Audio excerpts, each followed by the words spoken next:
과목마다 편차가 있지만 기출문제는 단연 중요합니다. 그렇다면 여러분들은 기출문제 어떻게 공부하고 계신가요? 이번 경찰 2차 시험의 경우 헌법과 형사법은 기출문제만 제대로 준비하셨어도 안정적인 합격권 점수를 받을 수 있었습니다. 그런데 여러분이 그렇게 중요하다고 생각하는 기출문제 제대로 준비하셨나요? 안녕하세요, 백곰입니다. 오늘은 기출문제가 왜 중요하고 어떻게 준비해야 하는지에 대해 알려드리고자 합니다. 아마 여러분들이 공부를 하실 때 보통은 기출문제집을 구매하여 여러 번 회독을 하면서 단권화를 하실 겁니다. 그리고 좀 더 나아가 실전 모의 연습을 준비하시는 분들은 이와 별도로 기출문제를 1회분씩 다운받아 시간을 재며 풀어보기도 할 것이고요. 그런데 제가 이 말을 하기 전 뭐라고 시작했는지 혹시 기억나시나요? 여러분들이 공부를 하실 때 보통은 이라고 했습니다. 네, 여기까지는 공무원 시험 합격하시겠다는 분들이라면 기본으로 다 하고 다 해야 합니다. 근데 출제위원 입장에서는 여러분들이 공부를 하는 그 기본 정도의 양으로는 변별력 주기가 힘듭니다. 울타리가 클수록 지문 조합을 다양하게 할 수 있고 여러분들이 평소 공부했던 내용이라도 공부했을 때 본 지문이 아닌 맥락은 같으나 설명이 좀 달라지는 그런 지문들을 섞어야 변별력을 줄 수 있지 않을까요? 그렇다고 출제위원분들이 매회 무언가 새로운 것을 창조하려고 할까요? 절대 아니죠. 제가 시험 준비하는 방법에 대해 말씀드릴 때 경찰학은 기본서 병행해주시고 헌법과 형사법은 기출문제 위주로 말씀드렸습니다. 이 내용은 바로 전 영상에서 언급하였기에 못 보신 분들은 보고 오시는 게 지금 이 영상을 이해하시는 데 도움 될 것이니 보고 오시는 것을 추천드립니다. 아무튼 헌법은 순경 공채시험에 도입된 지 상대적으로 얼마 되지 않은 과목입니다. 하지만 법원직, 국가직 등에선 이미 시행하고 있었던 과목이기도 하죠. 즉 타직렬에 이미 수많은 전문 출제위원분들이 머리를 싸매고 만든 너무 좋은 떡밥들이 많다는 것입니다. 잠깐 예로 한번 볼까요?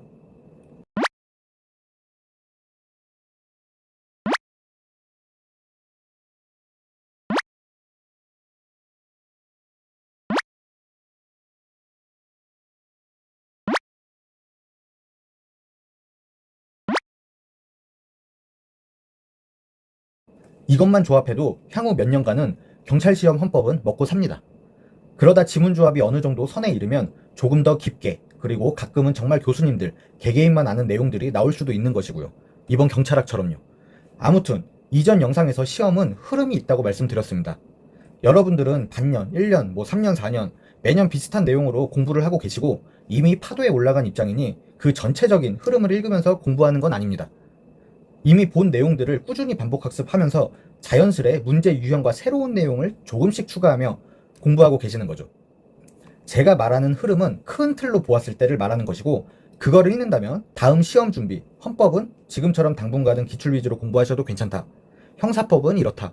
경찰학은 이렇게 하는 게 나을 것 같다. 라고 말씀드릴 수 있는 것이죠.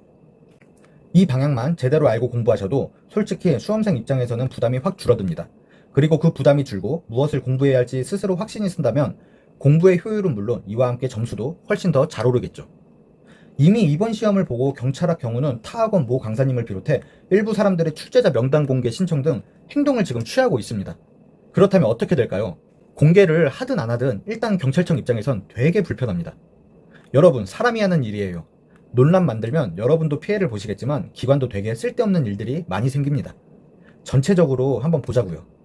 근데 이런 것을 하나하나 시기에 맞춰서 설명을 드리면서 한 분 한 분 이해와 납득을 시키고 나서야 이제 제 방법 믿음 가실까요? 이렇게까지 굳이 해야 하나요? 단순히 로또 번호 찍는 것처럼 아무 이유 없이 이렇게 하세요 저렇게 하세요 라고 하는 것이 아니기에 100%라고 말씀드리진 못하지만 분명 여러분들이 생각하고 결정한 공부 방법이나 방향보다는 조금 더 이 경찰 시험에 맞게 조금 더 확률이 높지 않을까 싶습니다. 그리고 제 말을 듣는다고 손해보시는 건 없겠죠. 오히려 공부의 양은 늘어날 수도 있으니까요. 아마 여기서 공부량이 늘어나면 비효율적이라 생각하실 수 있는데 예를 들어 저는 기출문제 건들 때 타직렬 무조건 풀어보라고 합니다. 영상에서도 그리고 DM 상담에서도 저는 기출문제 언급할 땐 타직렬 꼭 함께 풀어보라고 하거든요. 그럼 공부량이 늘어났으니 이거는 비효율적인 방법을 제가 안내한 걸까요? 앞에서 보셨잖아요. 공부를 하셨으면 합격에 훨씬 빨리 다가갈 수 있는 방법이었던 겁니다. 때론 우리 직렬 기출문제와 기본서만으로도 출제가 되는 회차도 있겠죠. 근데 이건 효율성이 아니고 도박입니다. 준비를 쥐똥만큼 해놓고 이 쥐똥 안에서만 문제가 출제되기를 바라면서 매회 시험 보고 계시는 거죠.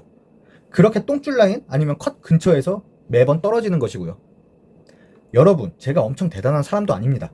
근데 어떤 사람이든 그게 멍청이든 똥멍청이든 상관없어요. 한 분야에서 10년을 하면 엘리트 친구들보다도 훨씬 잘하고 잘 압니다. 어느 순간 역전이 될 지언정.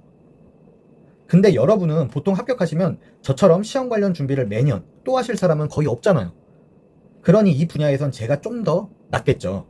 그리고 10년을 했으면 솔직히 뭔가 있겠죠. 저도 인맥이 있을 텐데 제 전화번호만 해도 삭제하고 삭제해도 1700명이 넘어요 지금. 아무튼 기출문제는 타증날 꼭 풀어보셔야 시험장에서 당황하지 않고 본인이 공부한 내용을 바로 찾으실 수 있습니다. 그 점 참고하셔서 준비하시고 최신 판례나 개정 부분은 각 학원 강사님들께서 매회 너무나 잘 정리해 주시고 계시니 그거 숙지하시면 되겠습니다. 오늘도 시청해 주셔서 감사합니다.